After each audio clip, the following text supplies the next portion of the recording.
క్రీస్తునందున్న ప్రియులకు ప్రేమతో వందనాలు తెలియజేస్తున్నాను. మే నెల 1వ తేదీ 2025. దేవుడు ఈరోజు మనకు చేస్తున్న వాగ్దానం ఏమిటనగా, కీర్తనల గ్రంథము 102వ కీర్తన 17వ చరణం. ఆయన దిక్కులేని దరిద్రుల ప్రార్థన నిరాకరింపక వారి ప్రార్థన వైపు తిరిగి ఉన్నాడు. దేవునికి మహిమ కలును గాక. నా ప్రియమైన సహోదరి సహోదరులారా, మనం ఆరాధించే దేవుడు ప్రార్థన ఆలకించువాడు, ప్రార్థనలు సఫలపరిచే దేవుడై ఉన్నాడు. ఆయన ఎవరు ప్రార్థన చేసినా వింటాడు ప్రియులారా.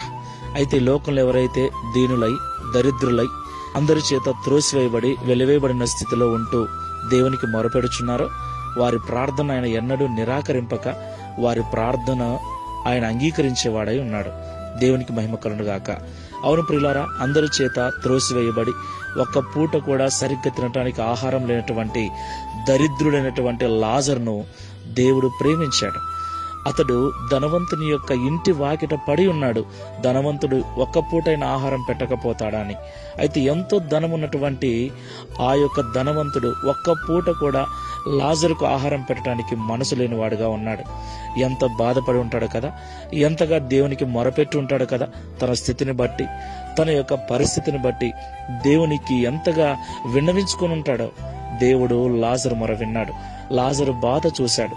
కనుకనే లాజరు చనిపోయిన తర్వాత దేవదూతల చేత పరదేశకు కొనిపోబడ్డాడు. దేవునికి మహిమ కలుగును గాక.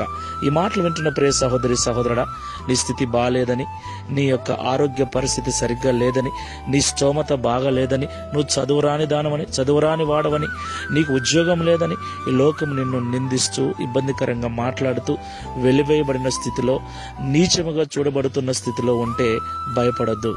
ఎవరు నిన్ను విడిచినా, ఎవరు నిన్ను దూరపరిచినా దేవుడు నిన్ను విడువడు, ఎడబాయడు.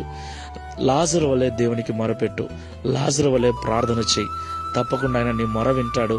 ఒకరోజు నిన్ను ఆయన ఆశీర్వదిస్తాడు. నీ ప్రార్థనకు జవాబును అనుగ్రహించి నీ స్థితిగతులన్నీ మారుస్తాడు. ప్రార్థన చేసుకుందాం.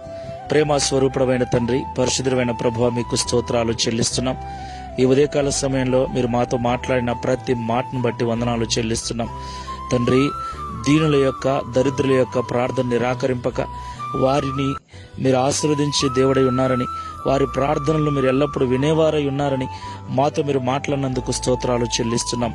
ప్రియ తండ్రి, ఈ ప్రార్థనలో ఏకీభవిస్తున్న వారిలో లాజరు వలె త్రోసివేయబడి తృణీకరించబడి దీనమైన స్థితిలో దారిద్ర్యాన్ని అనుభవిస్తూ ఎవరైనా నన్ను ప్రేమించకపోతారా, ఎవరైనా ఆదరించకపోతారని నిరీక్షణతో ఎదురు చూస్తూ నీ సన్నిధిలో మొరపెడుతున్నటువంటి బిడ్డలను జ్ఞాపకం చేసుకోండి. మీ గాయపడిన హస్తాన్ని వారి మీద చాపండి. ఇప్పుడే వారి ప్రార్థనలు మీరు అంగీకరించి వారి స్థితిగతులు మార్చి నీ నామ మహిమ కొరకు వారిని మీరు వాడుకొనమని అడుగుచున్నాను. తద్వారా ఈ దిన వాగ్దానమును మా అందరి జీవితంలో నెరవేర్చి మీ నామమునకు మహిమ ఘనత ప్రభావములు కలిగించుకొనమని యేసు నామములో ప్రార్థిస్తున్నాము తండ్రి. ఆమేన్. Praise the Lord. God bless you.